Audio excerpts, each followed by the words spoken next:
Everybody be cool, this is a robbery! Any of you fucking pricks move! And I'll execute every motherfucking last one of you! All right. Of course, it's always about you, isn't it?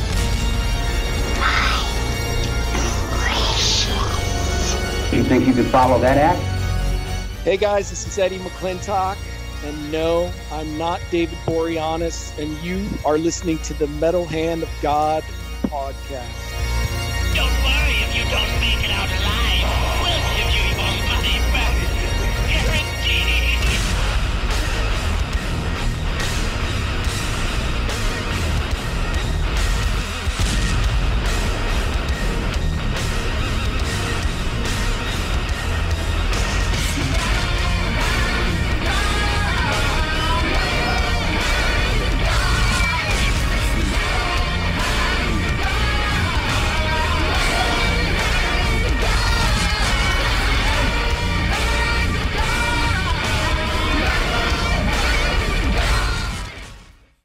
And welcome back to the Metal Hand of God podcast. I am your host, Wayne, and you know that guy over there as...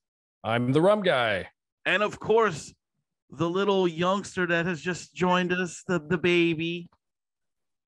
Hi, guys.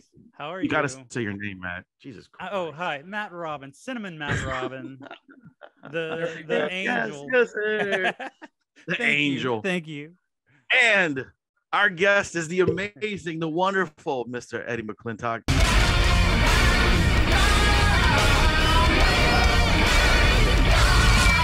Thank you for coming back on the show, buddy. We really appreciate it.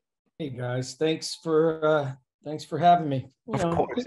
Good. I like to hang with good people. So yes. Well, yes. glad you made it through all of the craziness in the past couple of years. Yeah. That remains to be seen, young man. the jury is still out. Well, you know, man, like, so it's been a while since we actually talked on the show. So what's been new with you? I know we saw recently you just had your directorial debut. Yes, sir. Well, you know, I did Mighty Ducks, Game Changers with Emilio Estevez, and the plan was for me to come back in season 2, and Emilio quit the show. Oh, really? Yeah. Now, what I heard was it had I could be completely wrong. What I was told was that it had something to do with the COVID protocols. I don't know if he thought that they weren't strong enough or whether they were too strong. Whatever happened, he quit. So then my storyline exited with him as he went out the door. So that job kind of it's been a cold wind a-blowing. Cold winds have been a-blowing. I'm still auditioning and so I mean there's that. I told my manager and I kind of have an agreement, as long as I keep getting auditions, I'll stick around. Oh, yeah. Then, well, what on, guys? The dogs are gonna bark. Why? Who's coming in? The idea. What brought this directorial debut up with this new project that you did? Hold on, guys. Oh yeah, man, that's okay. Whenever someone comes to the door, the dogs go crazy, and the bird and the cat. We understand. Yeah, one of our old hosts, he lives with his mother, and she has like 5 or 6 little bitty dogs. And anytime anything happens, it was just like you can hear it about. He says, "Hold on, guys," you hear like all these dogs going off like alarms. It's not fun. Yeah, I'm living that same situation right now. It's not fun. So my career, I don't even know what to call it anymore, frankly. So I called my friend Dean Kane. I'm sure you guys know Dean, or know of Dean, and he works with these Christian company, Christian film companies, and he does little kind of, you know, these movies that have good moral stories, you know, about good people, and you know, not like beat you over the head with your religion, and you know, it's not all real preachy stuff like that, because that's not really my thing, you know. But I just said, you know, Dean, can you introduce me? And he did. He was nice enough to do that, and I owe him big time, because, you know, it's made it possible for me to continue. You know, I'm not making a ton of money, but at least I'm still kind of in the process. And then the owner of the company was just like, man, I love the way you are with the other actors. Would you ever consider directing one of our movies? And so I went for it. I mean, I've always wanted to direct, and I really like working with actors, you know, and helping them find things, you know, directions, and I think it's going to be a good movie. I'm real proud of it. I was worried, you know, at first I was like, people were like, you never told me you directed. Why didn't you tell me you directed a movie? And I was like, oh, I didn't want to say anything in case it sucked, but you know, I mean, and it may still suck. I don't know. They sure did a hell of a good job on the trailer, and I've Trailer's seen, amazing, and the movie's called Miracle at Manchester. Yeah. It's based on a true story, and not in the way that Queen. Oh, Queen. I know what you're saying, but I don't remember what the hell it was. Viola Davis is in it, I guess. Yes. Oh. And then I was reading last night, you know, they say it's based on a true story. They got slaughtered by the French. Yes, the Woman King or something like that. Yeah. So our film isn't a complete rewrite of history. It's actually you know, historically accurate in that, you know, this young kid, really good athlete, one day started getting these headaches. Next thing you know, he's in the hospital. He's back in the hospital. They find out he has brain cancer, and they have to go in and take it out. And it's about his, you know, journey through that process. And I spent 2 weeks with the actual dad and the kid, Bryce, who is still around. So good for him. I may have just given up the end of the movie. You ruined it. No, the trailer alone makes me want to watch it, because there's not a lot of inspirational type movies out there right now, anyway. I mean, truly inspirational movies, you know, something that we watch a lot of, like mindless things a lot of times just for entertainment, you know, value, which is nothing wrong with that. Right. But every once in a while, it is kind of good to get to the heart of humanity, and it seems to be one of those movies. Yeah, and I mean, for me personally, I look around the world and I'm like, man, what do we need right now is some humanity. I mean, with all the finger pointing and the name calling and it's just bananas. So and you're acting in that segment well, there's a few segments in it. If you haven't seen the trailer, go and check it out. It's really cool. Thanks. You are phenomenal. Your emotional performances are absolutely amazing.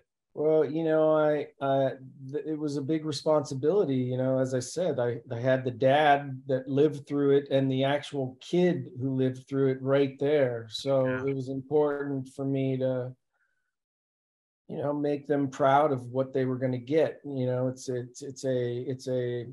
homage to this kid's willingness to fight through what basically was a death sentence for him. Sure. You know. Sure. Yeah. And I mean, you know, the crew was basically working for free almost. I mean, the budget was next to nothing. At one point, we have a big football scene, and I was supposed to have 2 full football teams of kids show up, and I had a total of 8 kids show up. Wow. So I had to if I was shooting the football field, I'd take all the 8 kids and put them there. And then when I shot the reverse, I'd move the kids. Did I freeze? Am I frozen for you guys? It's a little bit, but it was very Thriller. It was very cool. You were doing the Thriller like. And so that was fun. It was a really cool challenge to be able to put that puzzle together. And I actually, every time, we'd show up someplace and they'd be like, yeah, no, you can't shoot here.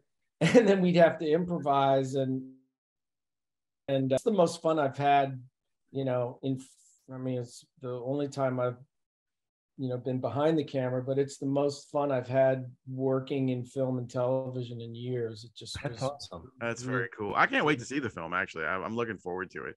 I watched the trailer and I was like, oh, this looks very cool. I can't wait to see this. Yeah, I mean, it has Jesus in it. It has God stuff in it, but like I said, especially out here, everybody hears Jesus and they think, I don't know what they think, but they, Christianity is the target of the day, and I've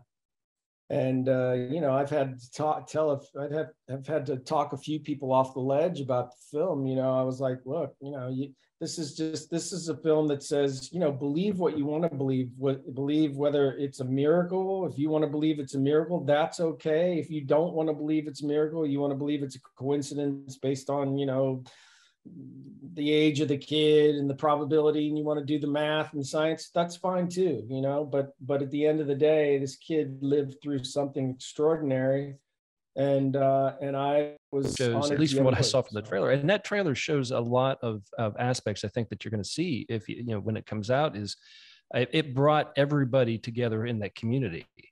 So it was one of those type of, it was about this family, but it was on a grander scale. It was about everybody surrounding that family too.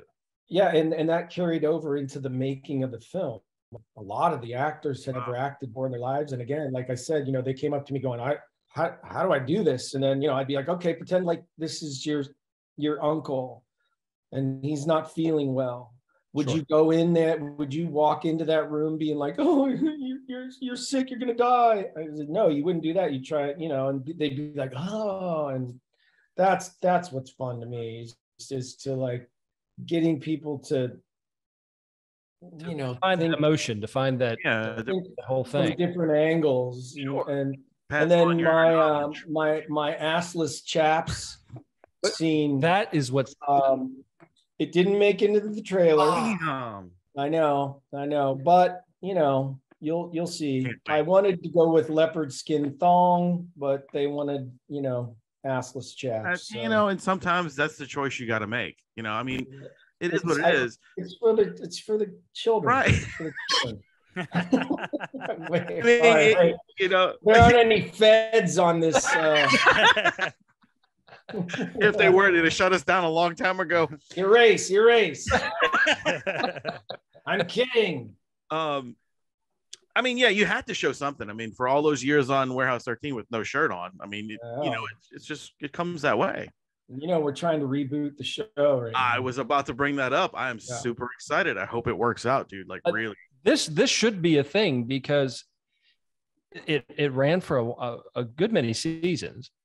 Yeah, 5. Yeah. Yeah. Well, I mean, in TV, that's huge. That's a goal. Yeah. Oh yeah. Yeah. Really serious. I mean, MASH was on forever, but you can't really compare MASH to anything because those shows have been running for 1,000 years. Yeah, but I mean, it's got such a huge fan base. Yeah. And I don't see why it can't be. And I see you kind of running the warehouse. Yeah. Yeah, I don't know. I'm just a meat puppet. So if they say, Eddie, go get your assless chaps, I just think that would be a really good transition into. Yeah, I agree. I think that'd be cool. it would be not like redoing the whole show over again, but pulling those characters that you're familiar with back, more of a slow and steady, introducing some new faces, Yeah, new like characters. But you being your character would have had such a knowledge of how things were to go, and how now you're possibly in this way of how the warehouse methodology is changing, and can't forget the old ways just to things. You've got to put the two together type of. I could just see you doing it, and I think and I sorry, hold on. Oh, you're good. Go ahead. Fine. Yeah, and I've been thinking a lot about it too, and I kind of thought it would be interesting to because at the end of the series, kind of Pete's like, who am I without the warehouse? Right.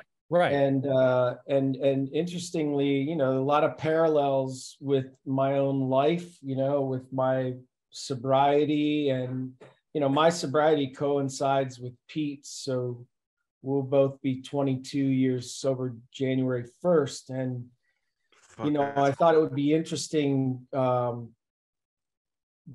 with the loss of Warehouse 13, Pete goes through this existential crisis and perhaps falls off the wagon.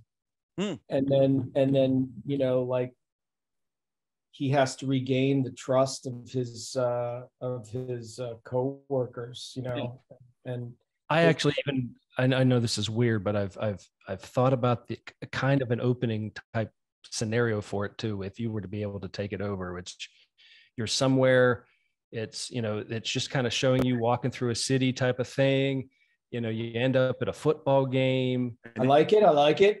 Right, and you're there, and they're talking about this new quarterback. And anyway, the long story short, you're sitting in the stands. This kid picks up a football and throws it, but it's that football. That's the kind of like you're the artifact, Oh wait, type of thing, right? So it kind of sends me back. Yeah, and you're like, oh crap, what's that? And then somebody shows up, and it's maybe the two new people that are the new agents in like a different warehouse. They're like trying to get the football back type of thing, and you're like, well, I got to follow these guys. And actually, one of the Cleveland Browns catches it, wins an actual game for once. And I don't want to blow my face off every Sunday. You don't want to make it unbelievable. The Browns play the Steelers here in a little bit, so I've been medicating with Diet Coke and gummy bears. Yeah, I have to be a Steeler fan. Oh, you're a Steeler fan? Yeah, I have to be because I grew up there. So no matter where I live, it's how it is. No matter where you go, you're still a hometown fan. Oh yeah. A lot of people have been like, Eddie, why? Right. Why? You've been away from Cleveland for like 30 years, and I'm just like, you don't get to pick who your team picks you via where you grow up. Yeah, man. I mean, I've been a Saints fan all my life, even through all the shitty years that was like putting the bag on their heads, So it's like it's just what you do. Yeah, this year will probably be one of those again. Yeah, the Aints. And we're the clowns. Yep. I've actually got Amari Cooper on my fantasy football league. Really? Oh yeah. He had a good game last week. Yeah. He did pretty good. I didn't play him last week. I was about to say, Matt didn't play him. Because it's the Browns. Yeah, that's part of the Brown. You're being infected by the Browns curse. It's the day you don't play him. Yeah. Exactly. Jeez, man. No, man, I'm excited, dude. I really do hope like that reboot happens, man. Like, I think that's gonna be really cool. Be awesome. And so does my accountant. So what's the probability? Yeah. No, go ahead, Matt. I'm sorry. I mean, the probability right now is about as much. Zero. Yeah, now. Because until we get a meeting and we can actually, when I say we, I mean Jack Kenny and Mark Stern. Mark was the president of programming at Sci-Fi when the show was on. So it was kind of his baby, and they have teamed up together and are attempting to get a meeting at Peacock right now. So I guess very cool.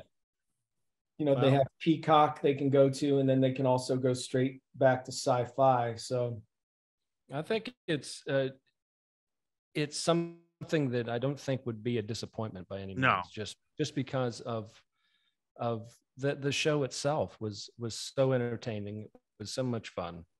Thanks. And, you had a great cast. I mean, it was those type of roles that it was perfect casting for everyone that was in it. Yeah, it was. I mean, what other job in the world could I get where I just get to go in and eat cookies and fart and push buttons and annoy Joanne, and I just got to be myself.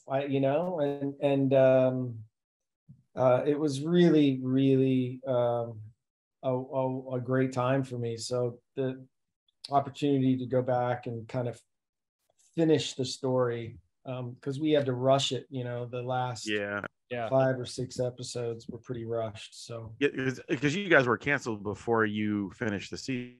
Correct? Finish off the season. They're like, oh, okay, we'll give you 6. So 6 is better than the kick to Johnson. Yeah, then the cliffhanger ending that no one ever gets the finish for. Yeah.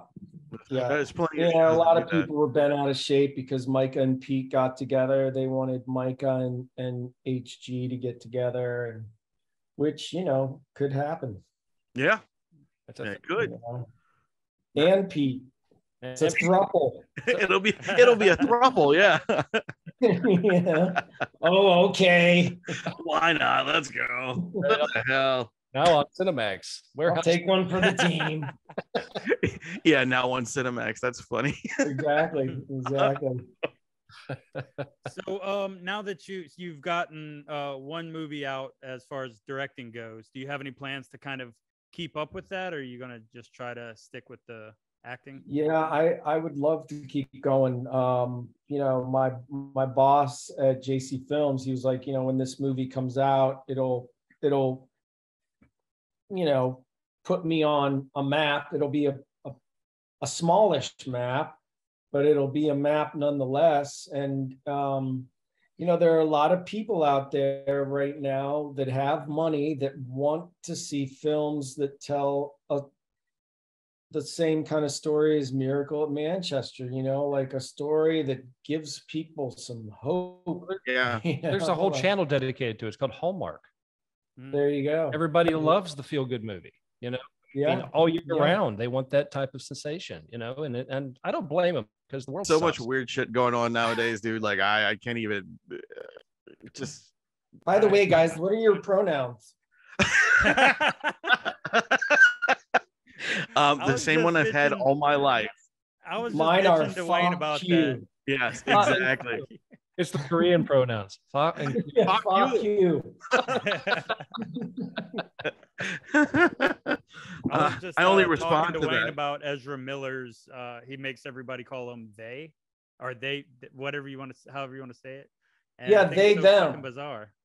It's just Well, ridiculous. I saw an article, and they referred to him as they, them, but then he responded and said I, and I was like, couldn't it be we? Right, because there's 2 of you.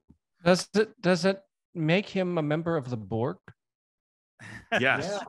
Yeah, They are of a hive mind, so it's what it makes it sound like. Oh my god! Oh my god! That kid's going. Yeah, I definitely want to. I want to. Go ahead. I was gonna say I watched this interview of some guy. Yeah, I don't know who the guy was even or nothing. Hold on, my kid just walked in. Sorry. You got a kid? Yeah, you want to meet him? You procreated? Woohoo! There he is. What's up, buddy? Oh, what's that jersey you got on there, boy? He's I insane. made this thing Definitely same. that has a ball on top, and it has like a little screw thing. Uh-huh. Yeah, that's good. That's what And engineers I put them together with this part, Nice. and put the ball in the middle, put that on the bottom, and it's a squid. That'll be cool. Very cool. Don't swallow that. Yeah, I was like, you Hey, better. who's on your jersey? What's the name on the back of your jersey? This is Darren Sproles.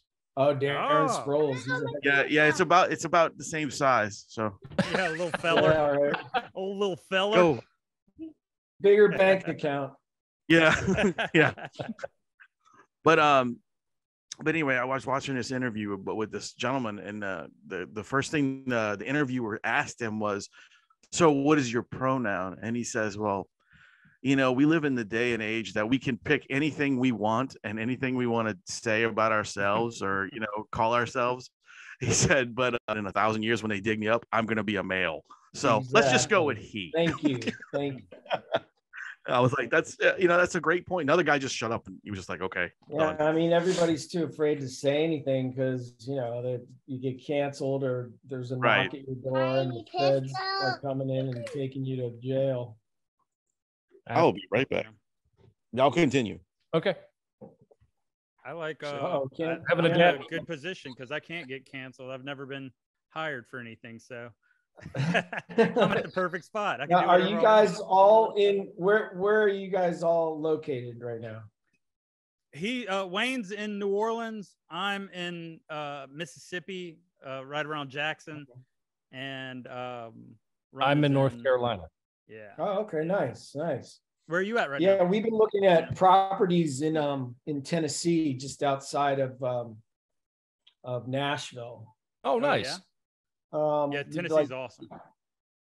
Yeah, but everybody's moving. All the Californians are moving there and like messing it all up. There is a lot of people. I live here basically on an island. I was on the island. Now I just moved off the island. And a lot of the homes have been purchased by people from California. And a lot of people that come into our shop are now, the first thing they tell you is like, I just moved here from California. I'm like, oh, great. Yeah. At least you won't burn up.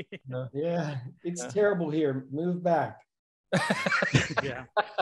Well, my wife and I were at the dry cleaners the other day, and I was having some alterations done on some clothes, and this guy was waiting. He was the customer that walked in after us, and I was like, "Hey, how you doing?" And this guy was shocked. He was shocked that he goes, I think that's the first time that's happened to me since I've been here. And I was like, what happened? What did I do? And he was like, no, he's like, people just don't say hi to one another here. He was from the UK. Oh. And he was just like, I mean, people are rude and the kids are all fucked up. And am I allowed to say? Absolutely. Yeah. And yeah, you're allowed to say kids. This dude, it's fine. Yeah. This guy went off, man. He was on one, but he wasn't far off. I mean, not everybody. There's plenty of good people here. But I don't know, man.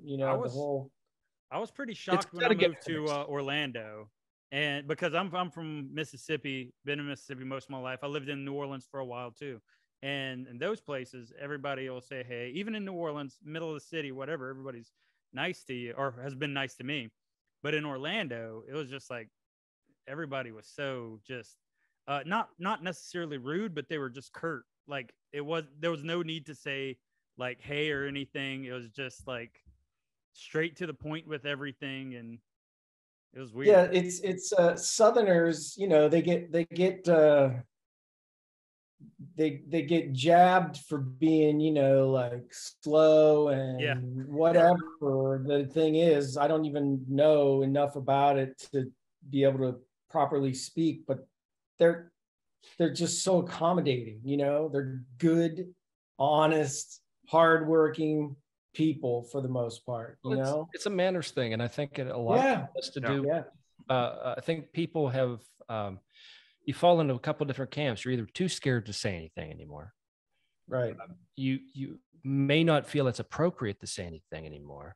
It just seems to be like the lack of social interaction and communication has fallen away, and common sense has gone the way of the dodo anymore. It's just, if we didn't learn anything from the pandemic, we certainly learned that we were social creatures and needed to be out about and doing stuff. because it was driving people crazy, not doing anything. So true. So true. But yeah, well, we've the kids, they're not developing normal coping skills now because they don't have to go through the discomfort of navigating a social situation in which they feel uncomfortable in. Instead of having to do that, they just go into their phone. Yeah, exactly. So you got a whole room full of kids and everybody's in their own individual world and no one's really interacting. Slap them. In my day, back before electricity. Oh, don't give us that shit. You're not much older than we are, dude. So I don't want to hear that. I don't know. That's one of the good things about I remember the moon landing. You remember the moon landing? Yeah, I do. I saw that. I was probably 2. I think I was 2 or 3, but I remember sitting there like, that's cool. Ain't any two has that face on. So. And then when the Challenger, I do remember that. Oh, I did that. Challenger went up. That was rough. I was in college. Yeah, we were all in school watching it on TV. They were like, "Oh, let's watch this," and all of a sudden it blew up, dude. And I was just like, "Oh, that is not supposed to happen." Did you know one of the people that were on the spaceship was a teacher, and they took her out of the class and her class was watching it during class, and when that happened, Christy McCullough. Oh yeah. Yeah. God, dude. I've gotten into since we finally have our TikTok. Thanks to Matt. We hi CCP. We do those dances. It's amazing. I've gotten into flipping through it and looking at all these conspiracy theories and stuff that are on there. Man, well, you can get into rabbit holes. Dude, those things, they got some crazy shit out there, and some possibilities that's like makes you go, oh, that could be right. Well, I mean, especially after the last couple of years when all these things that were supposedly conspiracy theories and you're like, oh, who's the wacko now? Huh? Right, exactly. Or get me some tinfoil. So the latest conspiracy theory, by the way, is that apparently the world's going to end on September 24th, this Saturday. Oh, this Saturday? I can't. I didn't hear that one. Babe, the world's ending this September 24th. Let's go get some cocaine and let's do it up. Go. Now, what's the reasoning? Is it why is it ending? Asteroid? It started with a German politician. His name was something Germany, like Friedrich Merz or something like that. And it's a German politician that's something Germany. Yeah, it's gonna be something that sounds like weird. Yeah, okay, gotcha. Very Hitlery. Remember Y2K? Yes. Oh yeah, but he apparently said that this day will live in infamy and everybody will remember because they're gonna do something. And then apparently at the same time, it corresponds with some kind of solar flare that's supposed to be happening and affecting. Solar flares constantly. Hail bop. Yeah, Hail bop. Yep, that was another one. Hey, dude, I remember the California that actually did end the world.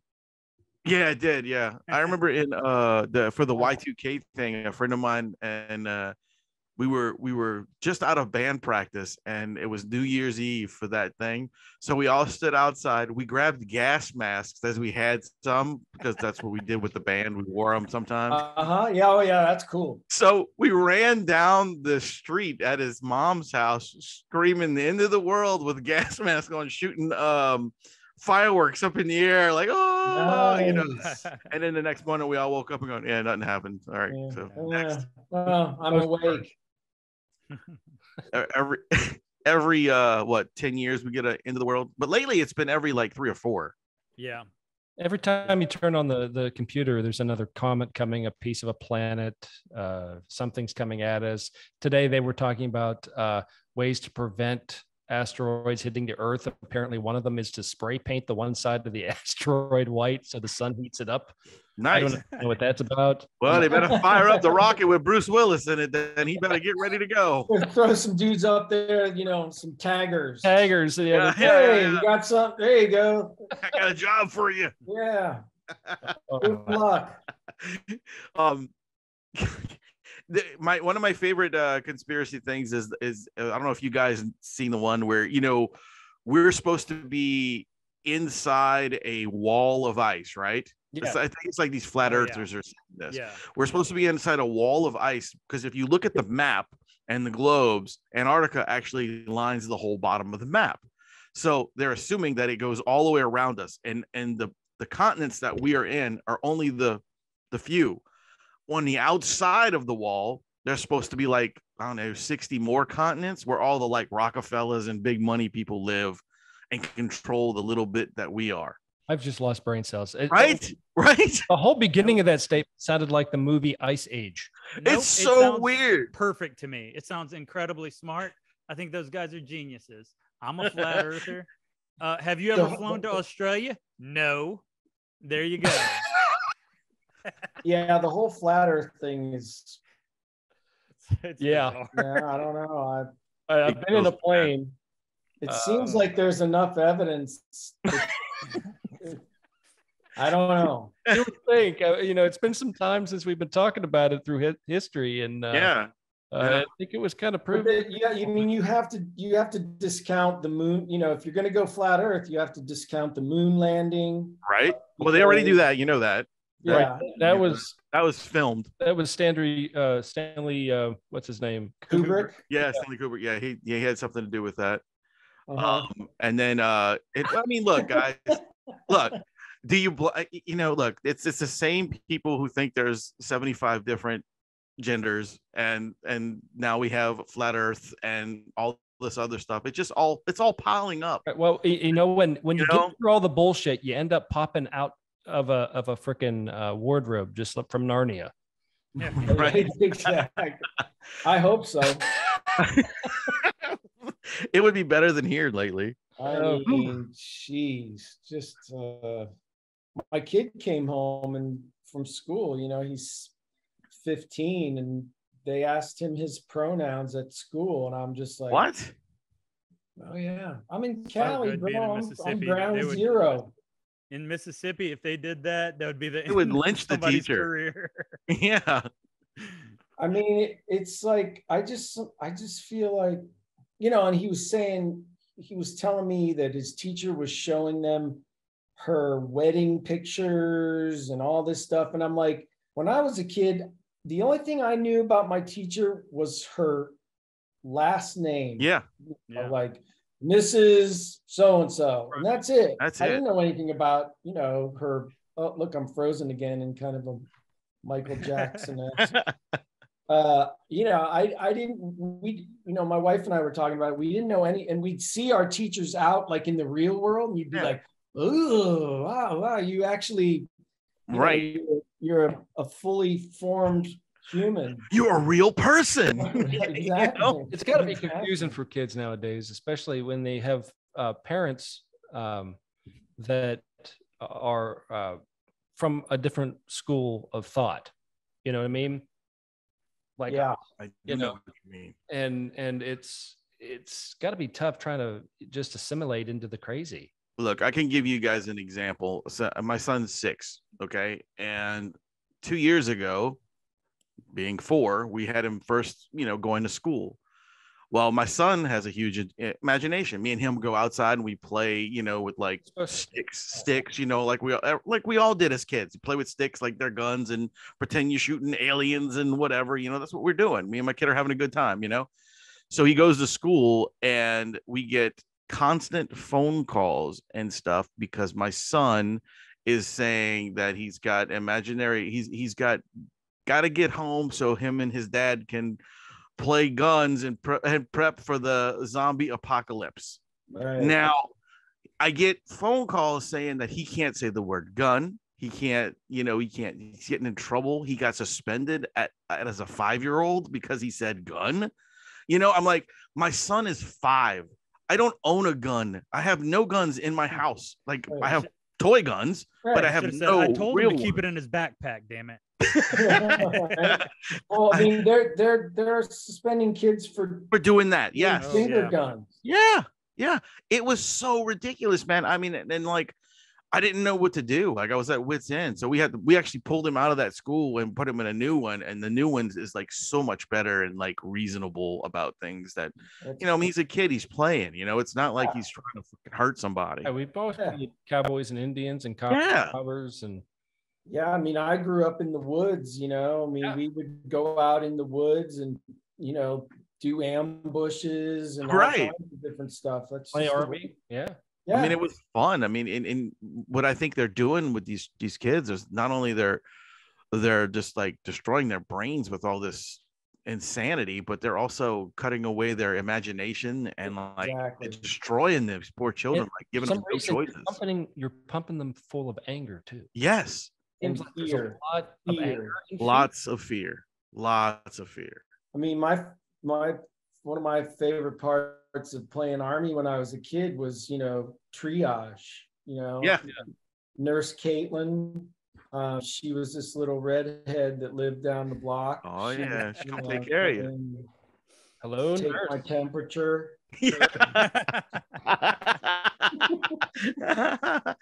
Hello. You're like, oh, hey, how's it going? Yep, I've been shot. Nope, you're fine. No, I was shot. Yes, I'm bleeding. Come very help clearly. Me. Patch me up. Right? How come you're always shot in the same spot? Hey,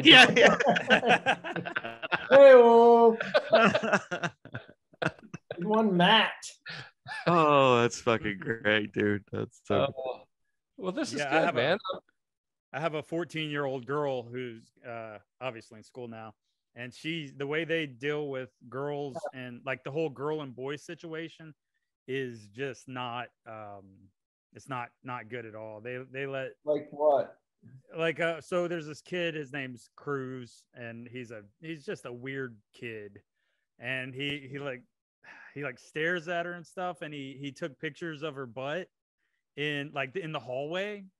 And I'm like, go kick his ass. Like, if you ever catch somebody doing that, I don't care. Go slap him in the face, break his phone, do whatever you got to do. And she's like, okay, like I will. And so it happens again. And she, instead of doing what I said, she goes and tells the teacher. And the teacher just says, hey, well, he's just having a hard time at home right now. So because of that, we're just going to let this one go. Finding out the pictures? No, it didn't even get his phone. It was on his it wasn't on his phone. It was on an iPad that the school gave him so they could do like whatever. And they still wouldn't delete the pictures. Oh, that's messed up. Yeah, it's stupid. Yeah, that should have been handled wrong. I would hate to be a kid right now. I would. Yeah. I mean, I'm so glad that my kids are relatively sweet kids, you know, like they're not, you know, it's like all the other stuff they'll learn and they can change, but you know, if you have a kid that's just in his heart, or you know, is not a good kid, you know, there's not much you can do about that. So you know, all you can do is raise them the way you want to raise your kids, and you know, teach them the real right and the real wrong. If you learn the basics, anything else can be decided by them later on down the line. Correct. Exactly. Well, and I posted on Twitter today, you know, my dad and I, ever since I can remember, we watch Browns games together, and it's mostly, you know, whether we were screaming at the TV together in a room or screaming on the phone, you know, and it was always painful, but it was something that we did together. And it was, you know, no matter, you know, at the end of all the screaming before we'd get off the phone, it'd be like, all right, go Browns. See you next, you know, right. Yeah. Talk to you next week. Yeah. And now my son is a huge Browns fan, and my dad passed away in March, so it's like I don't have my dad to scream at the TV with anymore. But now my son and he's carrying on the pain. That's great. Passed on the horrific desperation of being a Browns fan, but you know, it's, it's that kind of stuff that brings my son and I closer together, Well, that's So, great. It's like you got a good family unit going there. Yeah, dude. I remember the first time we got in touch with you to be on the show, and I don't know if you remember this, but you called me on my cell phone because you were like, dude, I'm bringing my kid all the way to his girlfriend's house. It was way far away, and you were driving back in the car, and in Long Beach. Yes. You were like, why has he got to pick a girl that far away? Oh, and I didn't tell you. I don't think I told you. So I drove from. I live up near Oxnard, and it was an hour and 20 minutes to take him down to Long Beach to this girl's house we'd never met in person. They've been friends on, and I drive an hour and a half home. That's when I talked to you on the way home. Yep. We did that thing, and then I got a call from my kid, and he was like, "Dad, come pick me up right now." And I'm like, what are you talking about? I just got home. He's like, no, I need you to come get me. And I'm like, why? And he said that the girl's dad went to the store to get some food they were going to cook out. And when he got home, they were in compromise, walked in. I mean, I don't think that they were right. I don't think that I don't know if they were even going quite to that point. Very special place, but I mean, just like, man, having a kid is oh man. Wow. Well, look, like I always I don't know if you have any daughters or anything, but I always tell people with daughters like I only have to worry about one weenie because I got a boy. Yeah. You got to worry about all of them. It's the best thing in the world. It really I got two weenies. All right. So yeah, you just got to worry about those two, and Matt, you got to worry about a whole lot of them. I got a boy and a girl. I got to worry about everything. It's all fun. So Matt, your kids are 14 and what? 10. I have a 10-year-old boy. Okay. Well, you still got a couple of years before you're thrown into sheer hell. Yeah, they're great. They're great kids, but the girl, she's a bit of a monster. She's like makeup and all this stuff and has to be beautiful. She's a cheerleader. But she's super sweet to everybody in the world except me. For some reason, I take the brunt of everything. Same with my wife and I. That's just, I think it's a thing. I think it's just everybody meets our boys and they're like, your sons are fantastic. They're just they are the most polite, respect. And we're like, throw some of that shit my way. Yeah, 100%. 100%. I just need a little bit, just a little bit. Maybe they've got some really good acting chops to pull from. I don't know. Exactly. Just give me something. I have a question, man. You were in a TV show called Good Luck Nick or No Luck Nick or something like that. Yeah, No Good Nick. Okay, yeah. So I watched that entire series, and I want to ask you is how do you feel your character was portrayed? Because I have a theory in my head to where I felt it was, but I want to know, like, were you the bad guy in the story?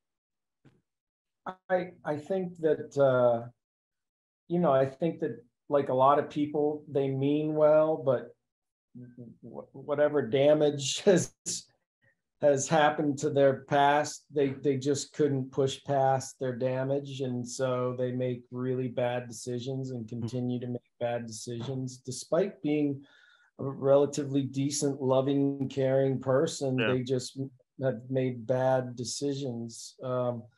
And I think, I think the character, he made bad decisions for the right reasons, but still they were decisions that ultimately affected him and his family. He ended up going to jail. His daughter was, living with some of their family, and But my aspect behind that is like, if you watch that show, Sean Astin's family is the bad guy in that whole fucking series. They're the assholes. I mean, look, because they caused all the drama between you and your restaurant and right, all that stuff. So literally, they were selfish pricks and ended up making you homeless and go to jail when taking your restaurant away from you. And and that's kind of what my aspect behind it was they were the villains in the whole show. It's art imitating life once again. Yeah. The plebs get screwed and the elites, get whatever they want. Yeah, it's all over everybody without consideration of anyone else's life. But I had a great time working on that. At least Melissa was awesome. Sean, I mean, when I first started auditioning and acting back in 97, 98, I remember who's screaming? Oh, the game's on? Sorry. So, and I remember because I loved Rudy. Yeah. I love that movie. Great film. He was so great in that. And I remember I'm meeting him going into the elevator and being like, man, I'm in Hollywood, because I'm from Ohio. I was right. I was voted most likely to dig a ditch in high school. So, I was like, man, I'm out in Hollywood, meeting all the big stars.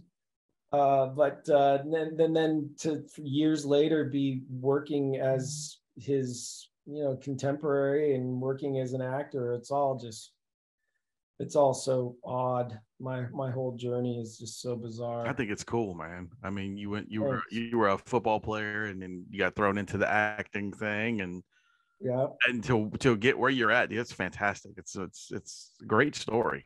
Thanks. I was really lucky. I just finally, decided to get sober and quit trying to destroy my life and try and maybe do something with it, as opposed to just throwing it away. You should have a Netflix documentary. Yes. Have you guys watched Bad Vegan on? I haven't seen that one yet. No. Not yet. All right. So I got a little story. So I meet this guy on Twitter. I have a group of guys on Twitter, a lot of either former military guys or still active. And there was a guy that was already in the group, and he ended up inviting a few of us to go to Vegas for the Conor McGregor fight. And he was like, if you guys can get yourselves to Vegas, I've got rooms at the Bellagio for you and tickets to the fight. Nice. So a few of us flew in, and we got the rooms and we went to the fight. Our tickets were like $2,000 a piece for the fight. It was really good tickets. And he had all these Rolex watches, and I had a couple of Rolex watches. One of them, when I did Stark Raving Mad in 1999, I bought a Submariner. It was one of the, it was like I always wanted one type of thing. And then I had given it to my dad. My dad wore it for about 15 or 16 years because I had gotten this other, a GMT2. Anyway, I'm talking to this guy about the Rolex watches and blah, blah, blah. And I told him I was looking at this James Cameron Sea Dweller, the one he took to the bottom of the Mariana Trench with him. And he was like, bro, I can get you that watch. They're impossible to get. Even now, it'll take you at least a year to get one. He goes like, I can get one for you in 3 months. And I was like, okay. So we got back to LA.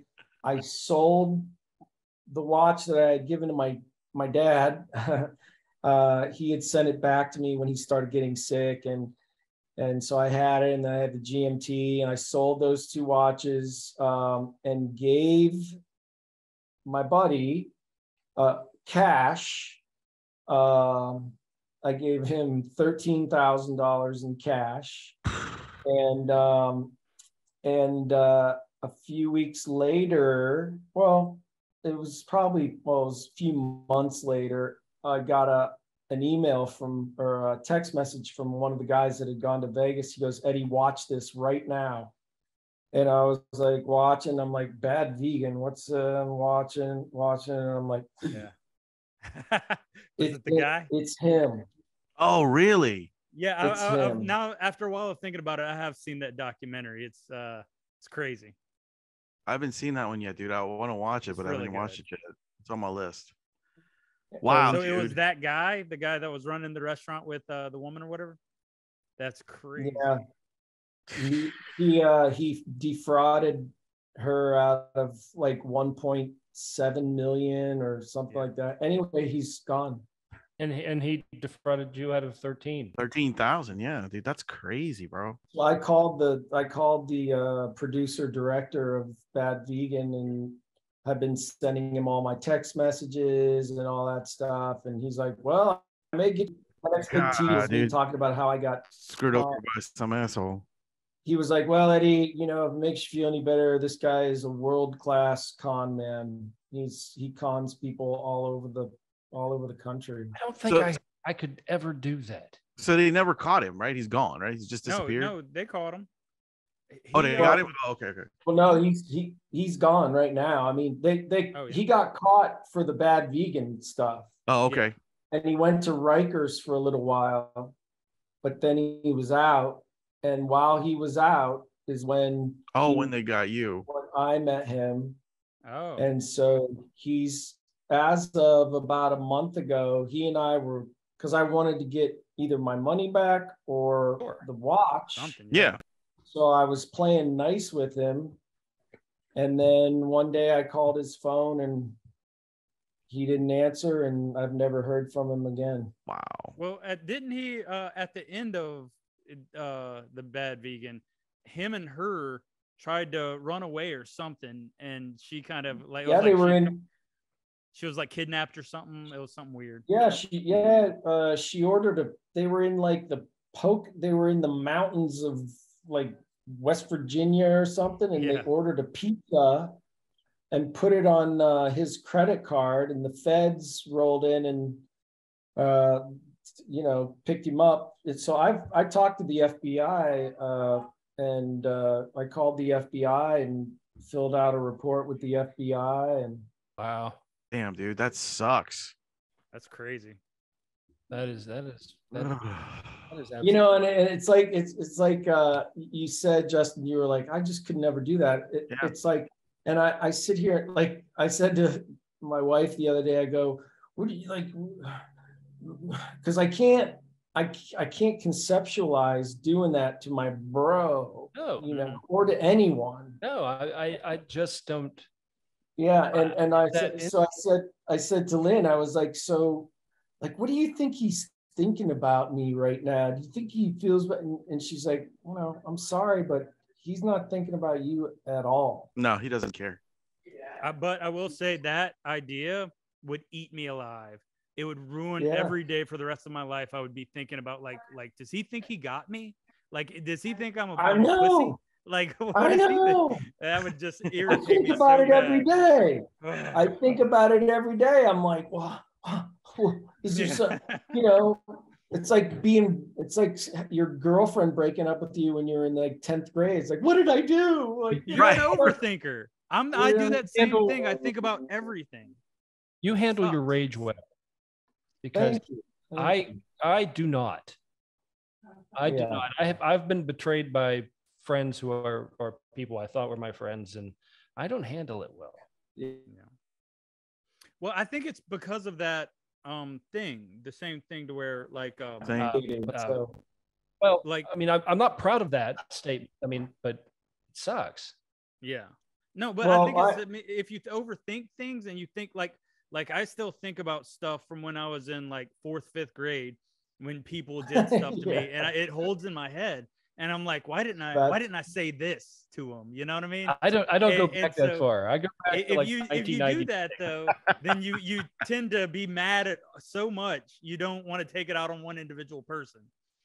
So that's what I go through. plus I'm heavily medicated, so. Oh, that too. Yeah. You know, Well, you are in California, so.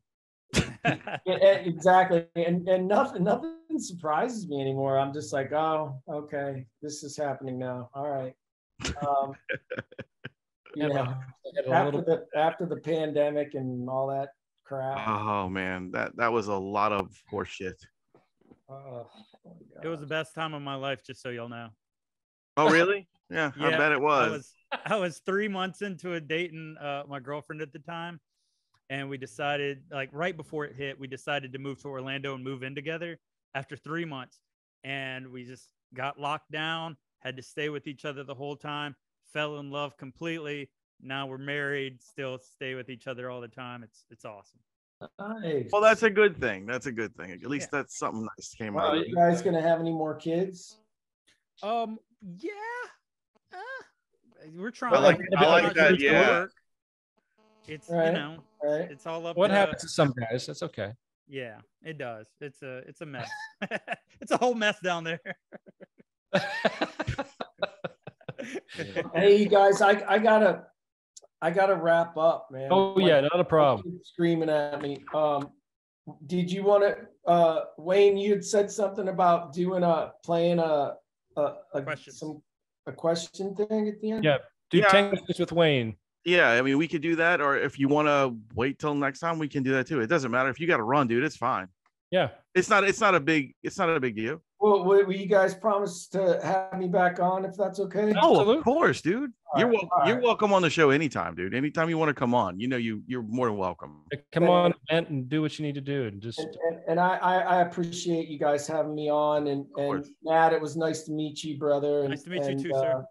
And we'll yuck it up like we did this time next time. Yeah, sounds great, dude. Sounds great. We're like four kvetching old women. During the pandemic. Remember that stuff? Yeah, definitely. I had the worst hemorrhoids of my life, sitting on the couch all that time. Go Steelers! Go Steelers!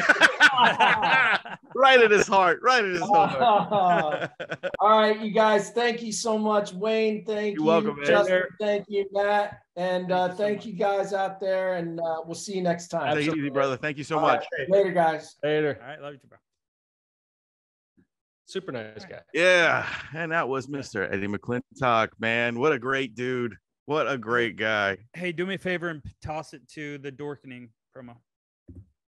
Excuse me. Now Matt gets to run the show. How about that? I wanted you to do it in the middle. How about that's the boss here? Here we go. Here's our this is our lovely network. We thank you guys so much. This is the Dorkening. Do you have a hankering for horror knowledge? We have such sights to show you. Do you require raging retro reviews? Do you desire discussions with devastatingly dashing dorks? The Dorkening Podcast Network has nearly 30 shows to satisfy all of your nerdy, geeky, and dorky needs, from horror reviews and celebrity interviews. Hi, I'm Adam Green, the director of the Hatchet films and the star of Holliston. Hi, this is Dominic Pace, who played the bounty hunter Gecko from The Mandalorian. Hi, I'm Mike Price. I'm a writer on The Simpsons. I co-created F is for Family.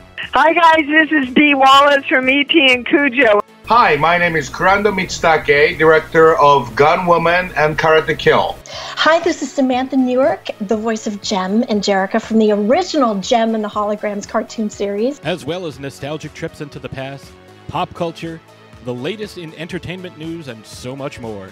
Featuring a variety of shows and hosts that will simultaneously enrage, enlighten, and entertain you.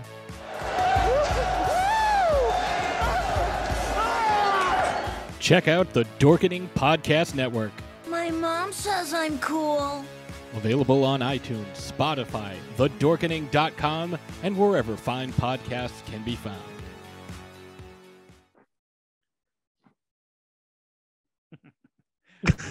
Hey, yeah, there we go. That was our little ad for the Dorkening. But yeah, Eddie, we appreciate him to be on the show because he's such a good guy and he's so just down to earth and awesome. And I know his kid was screaming in the background for him to hurt. Yeah, because he wants to watch the game. So good for him. I'm glad that it's good dad time, you know. Yeah, fuck yeah, man. Yeah, like I said, dude, we can do that. We can do that shit anytime, you know, with him. And I'm trying to hopefully get him at some of the MightyCon stuff that we're doing. I am actually going to see, you know, maybe, just maybe, if we can figure out a way to do it, maybe he can sit at the booth with Matt in our MHOG booth, you know? That'd be awesome. Like us get him as a guest. Yes. Wayne, let me tell you, I would kiss you on the mouth so hard if you could do that. Well, you know, we would have to, you know, fly him in and shit. But you know, it's just one of those things. Maybe he'll be, you know, happy to do that for us. We'll see. I was so good, guys. I didn't tell him to do a documentary. I mean, do a short film with me or anything. I was proud of you. I was proud of you because I saw you holding back because you were like, yeah, I was, seriously.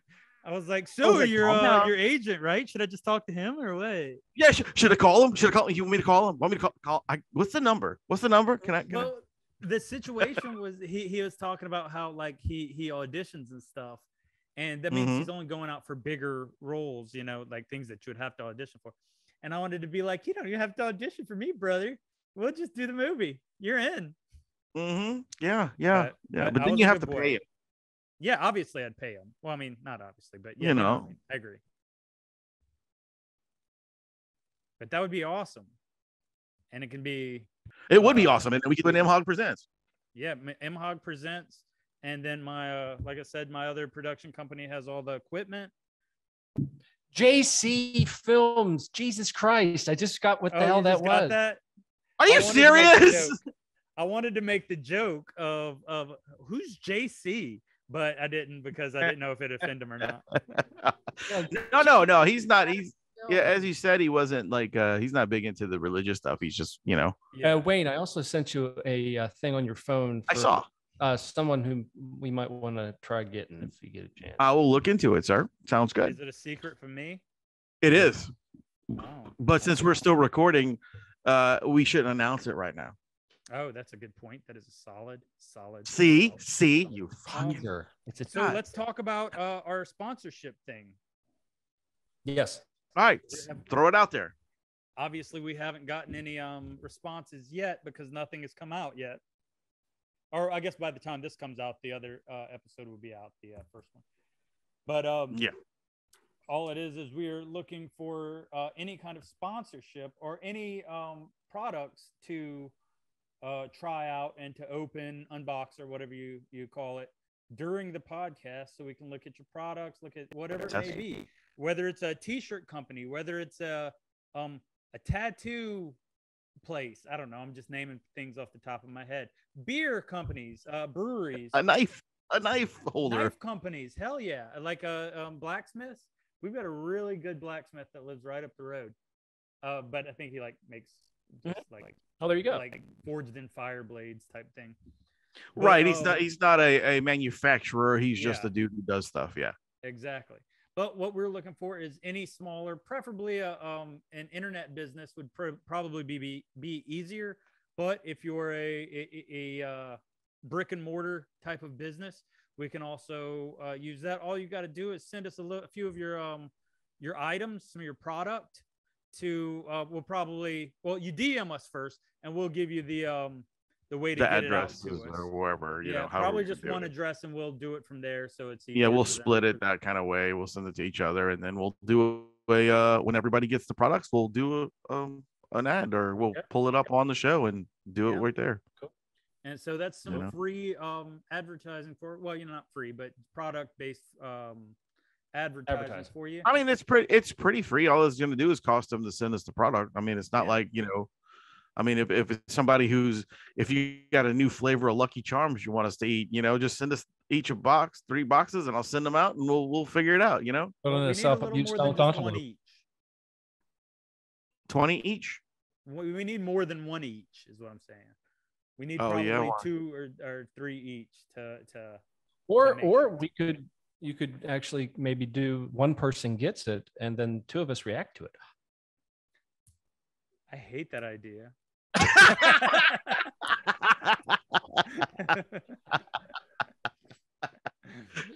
Yeah, so just DM us on our Facebook Social media. or Twitter and or TikTok, I guess.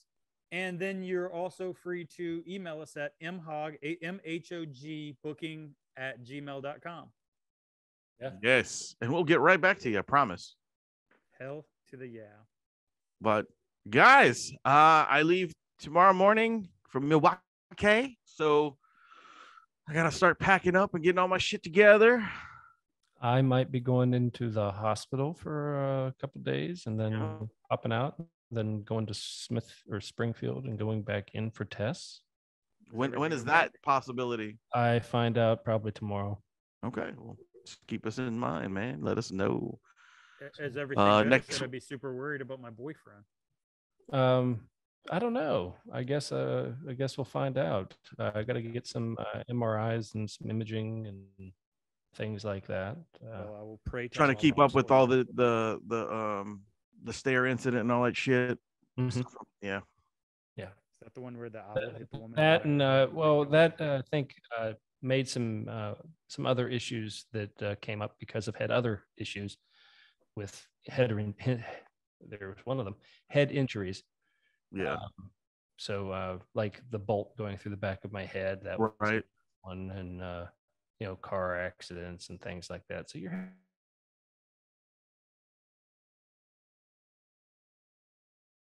it can only take so much to hang around it.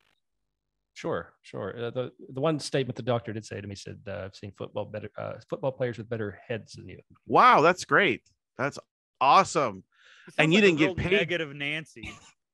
I don't like this doctor. Get a second opinion because that dude sounds like an asshole. Yeah.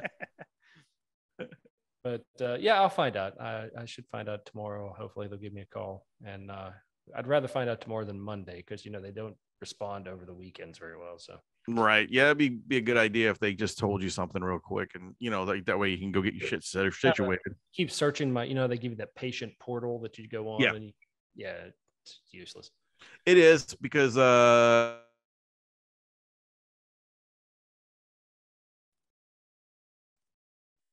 frantic thinking about all the bullshit that it could be, until you actually get the test done. Right.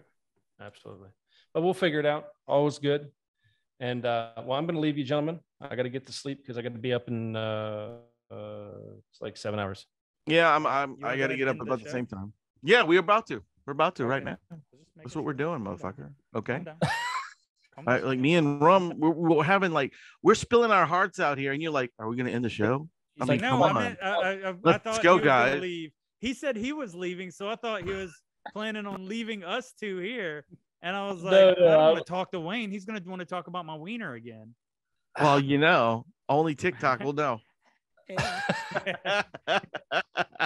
All right, and in 3, 2. Why you gotta count? You ain't gotta count.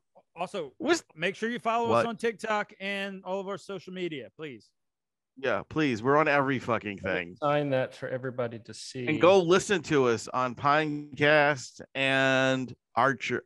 Is it Archer? No, it's he just Anchor. sign language the N-word. I saw it. Thank you guys. I didn't know, Thank you guys for joining us. I was your host, Wayne. You are who? You were the host. I was your host, Wayne. Why aren't you still the host, Wayne? Because we're leaving the show. I'm gonna let Matt do. I'll end it. You Matt goes next after Wayne. Oh, why? Because I'm your host, Wayne. I am the sweetest little love button in the world, Cinemat. All right, into you, Rummy. I am the rum guy. I love how Matt just said, "I'm into you, Rummy." That's disgusting.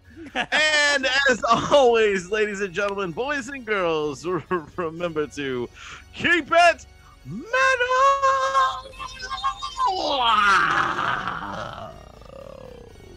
Fuck. unseen. All right, guys, good show. Good show. It was fun. Don't worry if you don't make it out alive. We'll give you your money back. Guaranteed.